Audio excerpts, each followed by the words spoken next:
गलत पते पर आया एक पार्सल। उस दिन दोपहर के करीब मैं घर में रोज के काम निपटा रही थी, तभी बाहर से आवाज आई, मैडम आपका पार्सल। मैंने दरवाज़ा खोला। सामने डिलीवरी वाला एक छोटा सा भूरा डिब्बा लिए खड़ा था। मैंने कहा, लेकिन मैंने तो कुछ ऑर्डर किया ही नहीं।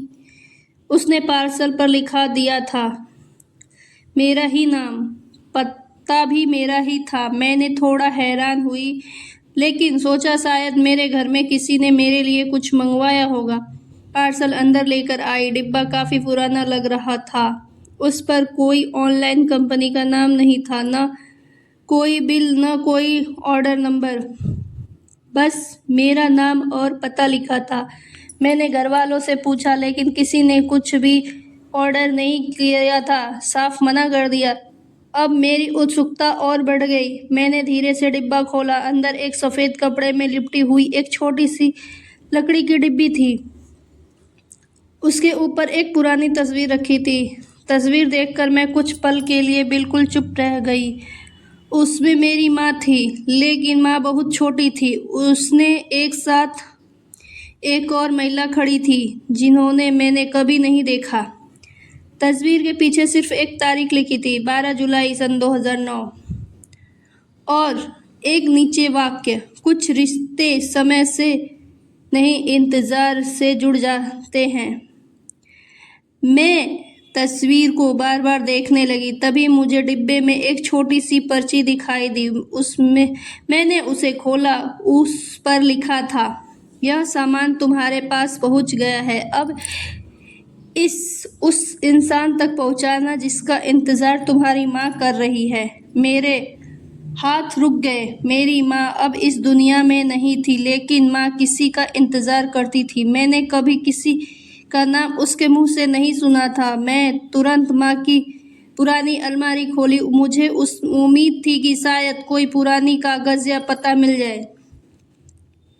काफ़ी देर तक सामान देखने के बाद मुझे एक पुरानी डायरी मिली। डायरी में ज़्यादातर पन्ने खाली थे, लेकिन बीच के एक पन्ने पर माँ ने एक पता लिखा था। वही तारीख थी, 12 जुलाई सन 2009। नीचे सिर्फ 2 शब्द थे, मेरी दीदी। मुझे यह नाम बिल्कुल याद नहीं था। मैंने घर के पुराने लोगों से कुछ पूछताछ की, लेकिन किसी को कुछ ठीक पता नहीं था। बस इतना पता चला कि शादी से पहले उसकी एक करीब सहेली थी, शायद उसका नाम मीरा था। अगले दिन मैंने उस पुराने पते को ढूंढने का फैसला किया। पता शहर से थोड़ा बाहर था। काफ़ी तलाश करने के बाद मुझे एक पुराना सा घर मिला। दरवाजे पर एक बुजुर्ग महिला बैठी थी। मैंने पूछा, क्या यहाँ मीरा जी रहती हैं? महिला ने मेरी तरफ देखा। कुछ पल तक मुझे ध्यान से देखती रही, फिर उनकी आंखों में अचानक नम हो गई। उन्होंने धीरे से कहा, तुम उसकी बेटी हो? मैं कुछ बोल नहीं पाई। उन्होंने मुझे अंदर बुलाया। अब कमरे में एक पुरानी अलमारी थी और दीवार पर कई तस्वीरें लगी थी। एक तस्वीर में वही महिला थी जो मेरी माँ के साथ उस फोटो में थी। मैं समझ गई, ये मेरी मीरा दीदी थी। उन्होंने मेरी माँ की तस्वीर हाथ में ली और कुछ देर चुप रही, फिर बोली, तुम्हारी माँ ने मुझे कभी बताया नहीं कि तुम इतनी बड़ी हो गई हो। मैंने पूछा, लेकिन आप दोनों अलग क्यों हो गई? उन्होंने एक लंबी सांस ली, फिर उन्होंने मुझे एक पुराना लिफाफा दिया।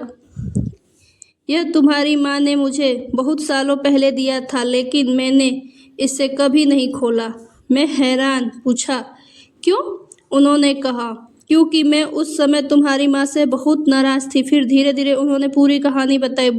दोनों बचपन से बहुत अच्छी सहेलियां थीं। उन्होंने साथ में पढ़ाई की थी, साथ में सपने देखे, लेकिन एक छोटी सी गलतफहमी ने दोनों को अलग कर दिया।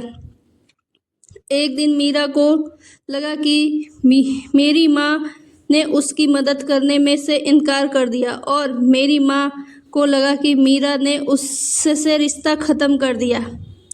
दोनों ने किसी से बात नहीं की। दोनों अपने अपने जीवन में आगे बढ़ गई, लेकिन दोनों ने एक दूसरे को कभी भुलाया नहीं। मैंने कांपते हाथों से वह पुराना लिफाफा खोला। अंदर माँ की लिखावट थी, पर बहुत छोटा था।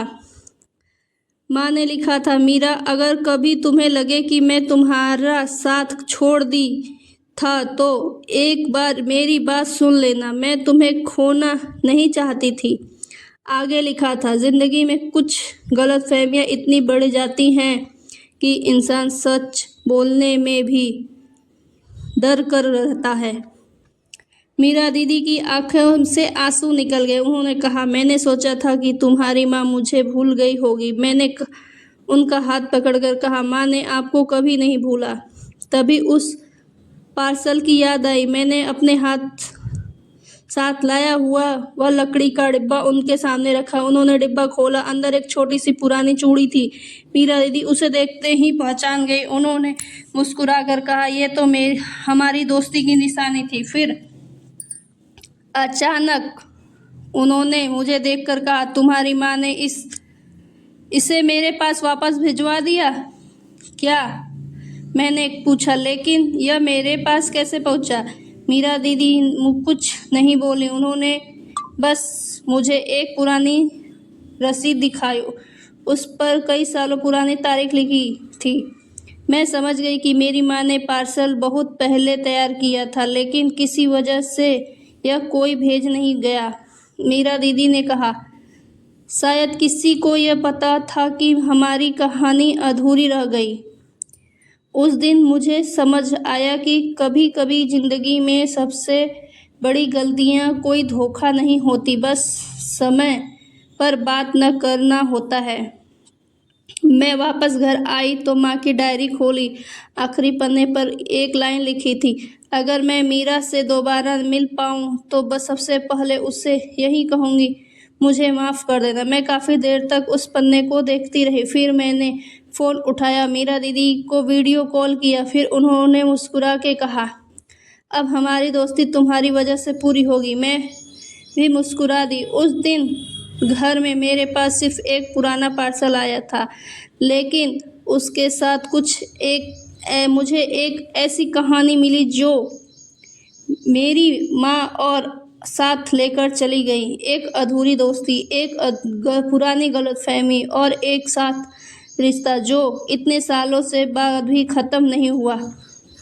कभी कभी कोई चीज़ हमारे दरवाजे पर सिर्फ सामान बनकर नहीं आती, वह अपने साथ कई कहानी लेकर आती है। और शायद वह पार्सल गलत पते पर नहीं आया था, उसे यह सही जगह पहुंचाने में बस कुछ साल लग गए थे। अगर आपको यह मेरी कहानी अच्छी लगी तो कमेंट में बताइएगा। या आपके परिवार में भी कोई एक ऐसी रिश्ता है जो किसी छोटी सी गलतफहमी की वजह से दूर हो गए हैं? शायद कभी कभी एक छोटी सी बातचीत भी बहुत पुरानी दूरी मिटा सकती है। फिर मिलेंगे एक नई कहानी के साथ। तब तक अपना ख्याल रखिएगा और अपनों का ख्याल रखिएगा। और मेरे चैनल पे जो भी नए हैं, प्लीज़ चैनल को लाइक कीजिएगा, शेयर कीजिएगा, सब्सक्राइब कीजिएगा फैमिली फ्रेंड में। और ज़रूर कमेंट में बताइएगा कि यह कहानी आपको कैसी लगी। आपका एक और लाइक और एक कमेंट मेरी हिम्मत को बहुत आगे तक ले जाएगा। फिर मिलते हैं। आप लोग स्वस्थ रहिए, खूब मस्त रहिए।